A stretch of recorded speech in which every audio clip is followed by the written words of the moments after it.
जवळजवळ मेच्या एंडिंगला मी ही आळूच्या पानांची लागवड केली होती. त्यासाठी मी मस्तपैकी 20 रुपयाचे पाव किलो असे आळूचे कांदे आणले बाजारातून आणि त्याची कोकोपीटमध्ये ते जवळ 8-10 दिवस ठेवले होते. म्हणजे त्याला छान कोंब आले.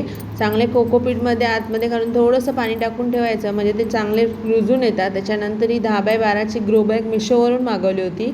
त्याच्यामध्ये मग थोडंसं 50% माती, 20% शेणखत, 20% वर्मी कंपोस्ट आणि 10% राख असं छान मिक्स करून याची लागवड केली होती. 15 दिवसामध्ये ते छान रुजून आले आणि नंतर पाऊस पडल्यानंतर मग ते चांगले जोमाने असे वाढले. आता बघा एवढी पानं छान तयार झालेली आहेत.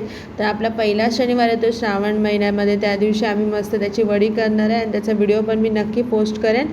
तर तुम्ही तो व्हिडिओ नक्की बघा. व्हिडिओला आमच्या चॅनलला लाईक आणि शेअर सबस्क्राईब नक्की करा. थँक्यू.